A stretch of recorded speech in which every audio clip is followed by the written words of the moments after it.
Aloha! Welcome to Kupuna Wisdom, Conversations with Enlightened Elders. I'm Amorah St. John, and I'm thrilled that my guest today is Kathy Collins. Thank you, Hi, Amorah. Kathy. I'm thrilled to be here. Yay! Woohoo!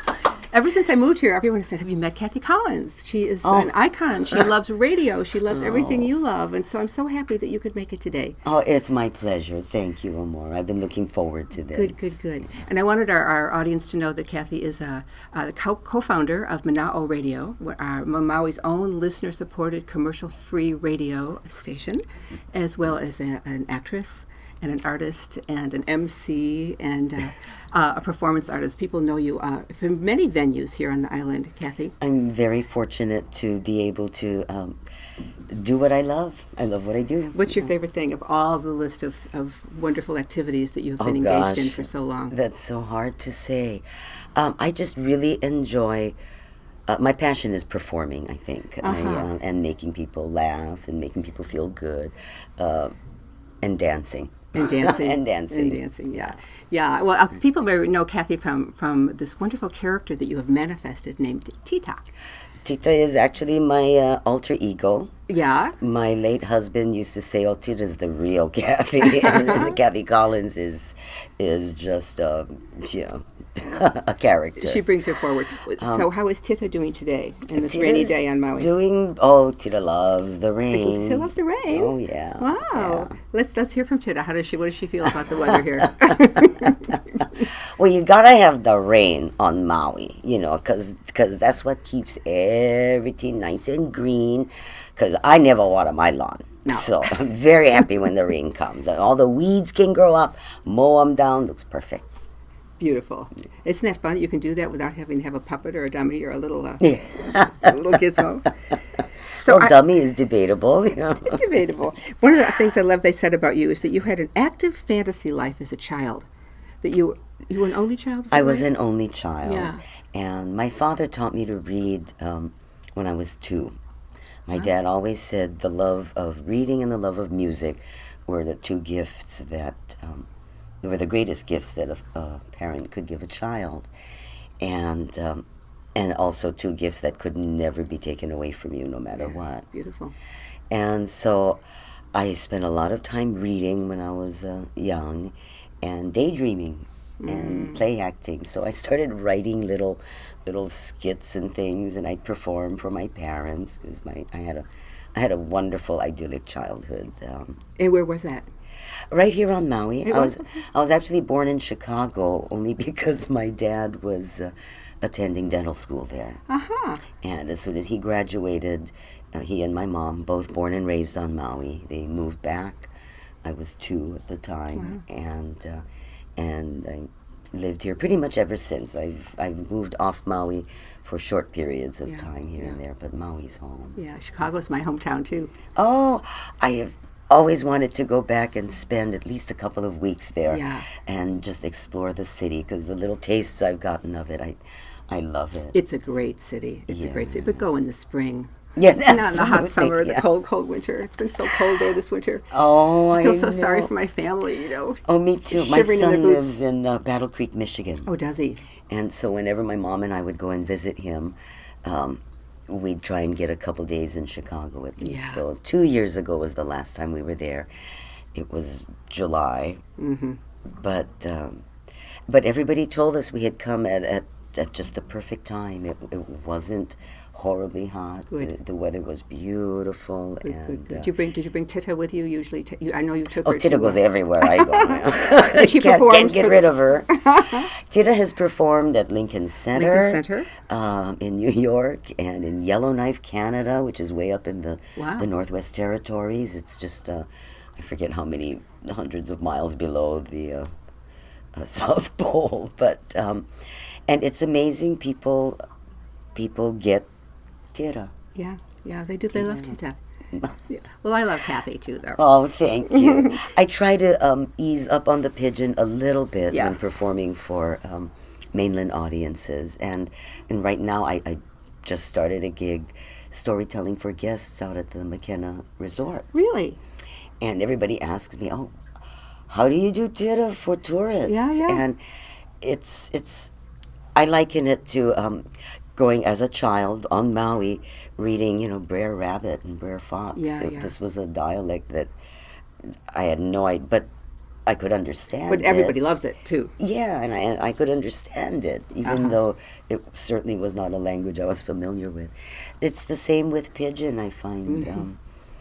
It's sort of a universal language. Like I said, though, I ease up on it and I try to speak more slowly than As the good radio voice that you are. Yeah. Yeah. Let's talk about radio for a minute, because Sure. what inspired Mana'o? Everyone seems to feel that this is their hometown station. They love it so much. It's listener supported. And you and your husband got it going just about 6 years ago, was it? Actually, it's been 12. Oh, 12 now. Yes. Okay. In just a few weeks, in fact. Wow. We'll mark 12 years on the air. Barry and I met in radio. We had both started in radio as teenagers. He was 15 or 16. I was 17 when I started, at Really? very different times and Really, very yeah. different places. Barry was from Texas, Port Arthur, Texas, home of Janis Joplin. Oh, no kidding. In fact, they went to the same high school, almost at the same times. But I digress. You digress. And so we had both been in radio since teenagers, but also done a lot of other types of work. But both really loved old-fashioned radio. And we met when we were put together as a morning show on a local station that's now defunct. And developed our relationship. And it was one of those things that, it was always a dream of ours. One day we'll have our own radio station and we can play what we want and format it the way we want. Yeah. And when the Low Power FM initiative came about, Barry, who's also a first-class engineer, jumped on it. Yeah. And we were the 13th station in the nation to get its license. No kidding. That's exciting. You had to watch every day. He'd check the FCC website because they opened up a 2-week window for each region of the United States in which you could apply. And after that, you couldn't. Yeah. Oh, that's that was interesting. it. And you couldn't apply beforehand. You had to wait for the window to open, Right. and put in your application. Right. And but he had seen it coming. He knew that it was in the works, that Congress had been considering this. This was under the Clinton administration. And so we went ahead in 2001 and formed the nonprofit corporation, because Low Power FM was limited to Right. nonprofits and educational organizations.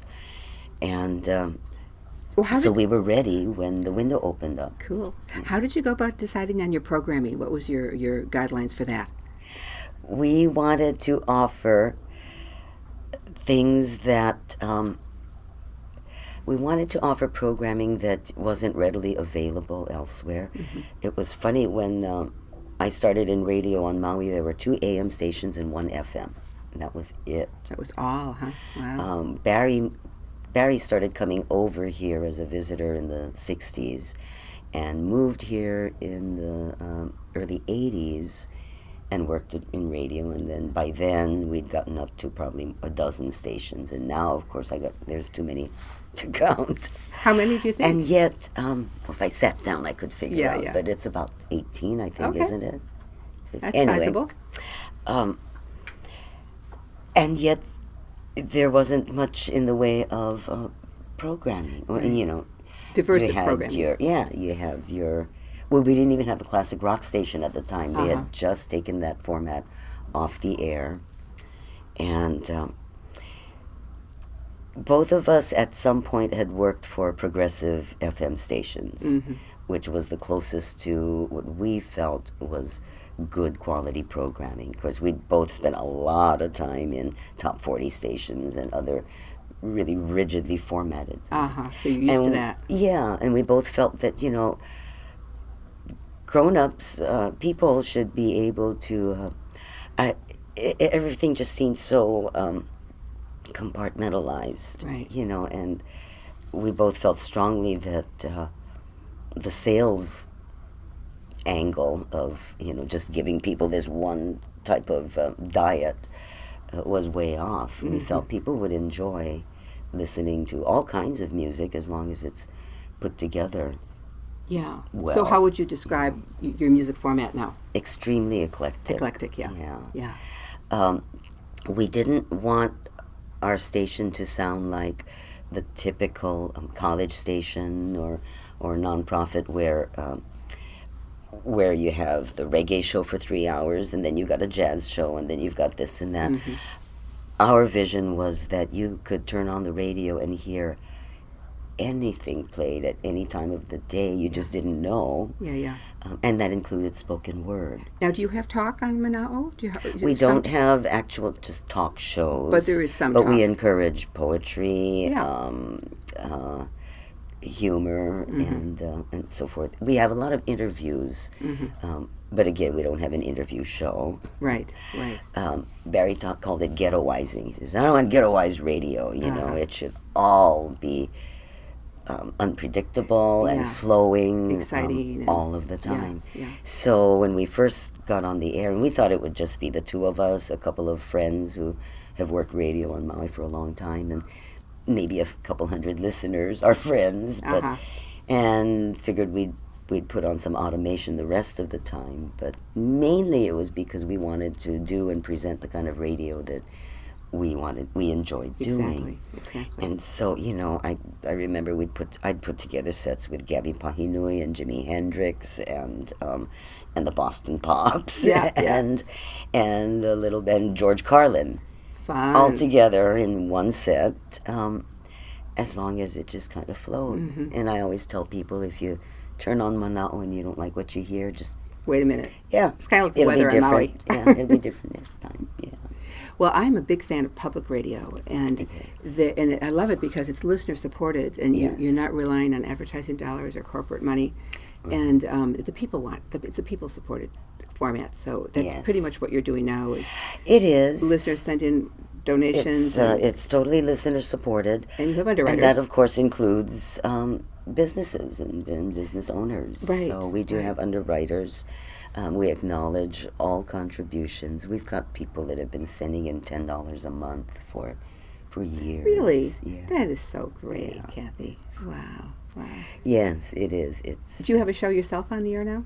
I did for the longest time. Barry and I both started out doing 5 days a week, and I do have a full-time job Mm-hmm. on top of it. And so gradually, it surprised us how many people just discovered Mana'o and then wanted to be involved. Yeah. And so we now have about 50 volunteers on air, and most folks do one show a week. Barry and I each, whittled it down, and I used to do Friday afternoons, but I've been getting so busy with emceeing and Yeah. storytelling You're in that hot demand. I gave up my regular air shift, and now I go in and fill in when I'm needed. Uh-huh. Well, I just saw you last Sunday over at in Makawao. Our monthly benefit, Upcountry Sundays, Country acoustic Sundays. style. Yes, where I loved it at the restaurant there, and Yes, Casanova has been Casanova's. a supporter For- from for the start. years. Yes, It's so fun. Stephen and the gang open up on Sunday afternoons when they would normally be closed. right. The first Sunday of every month. Uh-huh. It started out every other Sunday, but we brought it down to once a month, and it's just been a really happy partnership. Yeah, well, there. it's such an important part of the fabric of Maui now. It's so great. I think so. Dorothy Betts and Les Adam, who are volunteers with Mana'o, Dorothy does a Tuesday night show. They produce the show. They book the talent, and All of that, yeah. yes, and that's a lot of work. It is. But, It is. all of the musicians donate their time. Many of them donate CD sales to us as well. Wow. And great. it started In the out spirit of as a service. focus on singer-songwriters and, as the name would imply, acoustic music. But we've had all sorts, and visiting artists and local artists, up-and-coming ones and established ones. So great, Kathy, you're doing that. The Theater of the Mind. I love the radio. It's called Theater of the Mind. Yes, it is. You don't have to work so hard. You close your eyes and you're there. you Yeah, know. exactly. And you can hear it everywhere. Your car and your home, and your bedroom, and Yeah. all of it. Yes, I remember 20 years ago people saying, oh, radio's dead, it'll never, but I think there's always going to be a place for radio. It's, as you say, it's a very intimate form It is. of media. Yeah. Let's talk for a minute about Aloha. I just finished a radio show about the spirit of Aloha. and what that means to you. How would you describe it? I've been asking a lot of people to give me their impressions of what it means to them, especially here right on Maui. I think it's a way of life. Mm-hmm. It's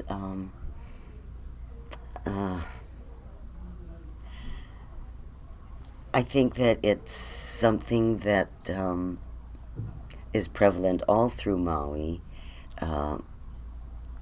It comes from the heart, Yeah. and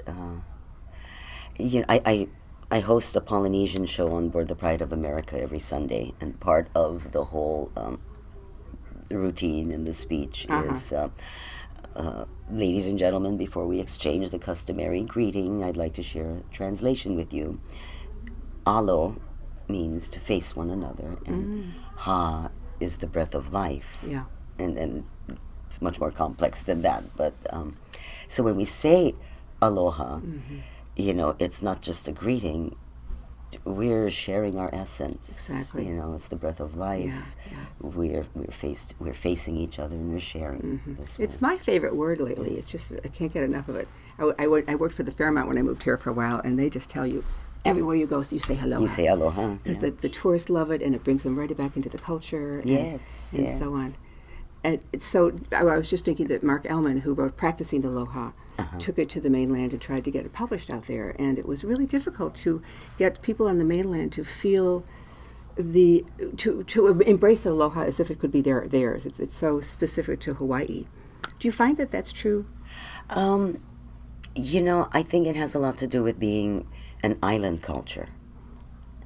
And so not having spent a lot of time in other island groups, I don't know whether it's a uniquely Hawaiian thing or more of an island thing. Yeah, I was whether hoping it be Polynesia or Asia. Oh, or, I see. I know. I don't know that either. Because I think it is a very different mentality when you grow up on an island of this size. Right. There's only so much land. I mean, Frank DeLima, the comedian, has a wonderful routine or riff that he does about ethnic humor. And that, you've got so many people on a very limited space of land, and people with so many differences. We gotta laugh at each other and at our differences, or we'd be killing each other. We'd be in big trouble. It's true. Yeah. It's really true. And so much of our life is built that way. I was thinking on my way over here about pidgin. Pidgin English is a wonderful. It's more than our language. It's our culture. It's our history. Yeah. It exemplifies the way that many different people came together. To formulate that language, is that right? Is that how pidgin came about? Is a combination of all the different dialects? You want Tita to tell you the history of pidgin? Yeah. Okay. Sure. See, long time ago, when only had Hawaiians in Hawaii, everybody talked one language, Olelo Hawaii. Everybody understand each other, everybody get along. Then in 1778, this guy named Captain Cook come from England. And him and his gang, they talk English. So now you get two different kind of people talking two different kind languages, hard for understand each other. Yeah. And you know how that won't work out for Captain Cook. Not so good. Yeah, not so good. But that never stopped all these other guys from coming. The whalers and the sailors come. They talk English too, but they don't care if we no can understand them so long as we get chicks. In fact, maybe more better if the chicks no understand English. Right after them come the missionaries, because they know wherever get sailors, get plenty souls for save. And them too, they no care about the Olelo Hawaii, they teach us English. Okay, so then, right after the missionaries come the businessmen. They do the research and they figure out sugar cane is the way to make plenty money over here. Only problem, no more enough Hawaiians for working all the fields. So they go around the world, they get workers from China, Japan, Portugal, Philippines, all over the place, bring them over here, work in the fields. But The only problem is now you get plenty different kind people talking plenty different kind languages. How you gonna tell them when for come work, what for do when you stay, when for go home? Yeah. Gotta get one common language. So that's how Pidgin was formed. People think that Pidgin is broken English. No. But Pidgin is one real official language with one official name, Hawaiian Creole English. Wow. So you're saying a group of people sat down and formulated this language such that it represented all the different They never groups. sit down and work them out. No. The thing is organic. It happened naturally. One Creole is one language that's made up of 2-3 different kind languages.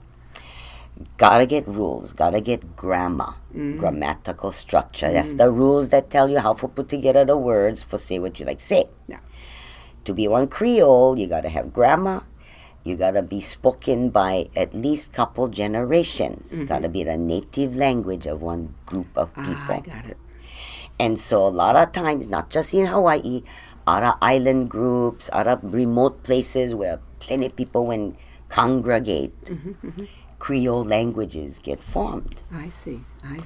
So, when all these guys was together on the plantation, the sugar plantations, they came up with this language, kind of one shortcut language, words from all the different languages on the plantation, but mostly English because that's the guys was in charge. Yeah. The other words from the other cultures was important basic words, and the grammar, the grammatical structure that hold them all together is from Olelo, Hawaii, the host culture. So when non-native Pidgin speakers hear us talk Pidgin, they call them broken English because to them sound backwards. Right. Because they tell stuff like, cute your shirt, or so on my head.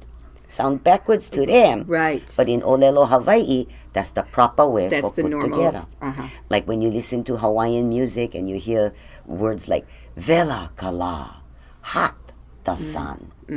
That's just proper Olelo, Hawaii grammar. See?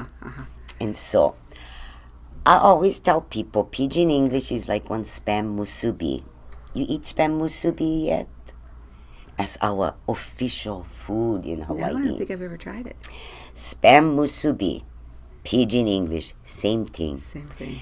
The spam musubi, the foundation is rice, yeah? Yeah. So that's the English words, because get plenty and all white like that, yeah? Yeah. The spam, that slice of spam you put on top the rice, that's the words from all the other languages, because that is what give them its flavor and spice. The nori that you wrap around, that is Olelo, Hawaii. That's the host culture. That's the grammatical structure that put everything together. See, because you can have rice all by itself. You can eat spam all by itself. You can eat nori all by itself, but take plenty for fill you up. But when you put the three together, that's when you get the winners. So, I always tell people when you eat spam musubi, you think about tira and you think about Pidgin pride. Because if you can talk Pidgin and you talk regular English, this is what I tell all the school children. Yeah. Then you can be proud because that makes you bilingual. That makes you more smart than the guys who tell you that you talk Pidgin because you're not that smart. That is so great. That is a wonderful, wonderful metaphor.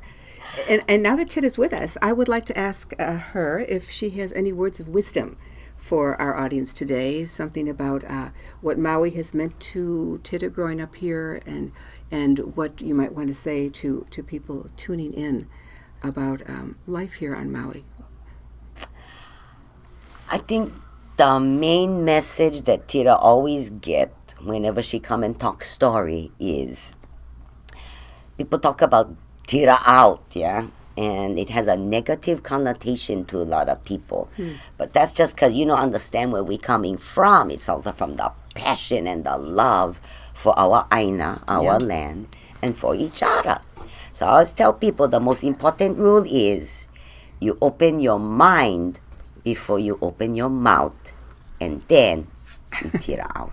Ooh, that's very good. That's very good. And what would Kathy Collins say if you were to leave us with some words of wisdom? Oh gosh. Especially for people who are living here on Maui, and they're steeped in this culture, and there's those of us who come into it. I've only been here 3 years, and I feel like I've learned so much about the land and the water and the people here are just so heart-centered. I'm so glad to hear you say that. I believe Maui is a very special place, because of all of those things, because of the land, the environment that we're blessed with, and the people. Maui, I like to say, is we've reached the point where we're large enough to have the resources of a city like Honolulu and modern conveniences and everything, but still small enough that we've retained the community feeling. Yes, exactly. Maui's unique in that way. I think so too. Every island is wonderful, and every island has a different personality, a different flavor, and I know I'm biased, but I truly believe Maui no Ka'oi. Yeah. Do you get around to the other islands in your performance? I do, actually. I get to visit other islands. Nice. I'm going to Kauai very soon to tell, of all things, Japanese ghost stories, obake stories. No. Yeah. Now, what a Which great is another gig that favorite is. of mine. Yeah. Being in the historic Waimea Theater, they're celebrating, I think it's their 32nd Waimea Town historic celebration. So I get to tell obake stories. That's so great, Kathy. You have a blessed life, my dear. I do, and I'm very, very deeply grateful for it every day. Well, just because we both love theater, in just the theater context, I love what Jane Fonda says, that we're in Act 3 now, is Kupunas. Yes. Act 3. So do you have anything to leave us with about what your Act 3 might be like? I've joked about this for some time, but I say eventually Tira is going to have to become Tutu. Oh, that's so cute. That's adorable. And when she does, she'll probably have a lot more words of wisdom. But for now, I'm just going to keep on dancing like I'm 12 years old again. My friend Louise Lambert, who I'm sure you know, she's a singer. She said, if there were two of me, I'd be a dancer. Oh. Because yes, she would. I've seen Louise out there dancing when she's not playing. Yeah. She does the theme music, and she's the music director of the show I'm giving you today, Aloha Radio Theater. Oh, that's wonderful. You can hear her in action. Great. Thank you so much. Well, thank you for being with us today, Kathy. And if people want to find out more about you and where you're going to be and when, they can go to your website. Do you have I'm terrible. I don't have a website, and I'm so neglectful of my Facebook page. My column in the Maui News appears every Wednesday. And I didn't know you did that. Oh, yeah, do that too. What do you write about? That's the beautiful thing. The Maui News called me and said, you can write about whatever you like. We just want a Maui person's perspective. That's so great. And so the column is called Sharing Mana'o. Often I'm reminiscing about old-time Maui. And I often talk about things that are happening, what's coming up, different community events and stuff like that. You like to spread it around, don't you? You're just like me. You like to get it out there. Yeah. Good. Well, thank you so much, my dear.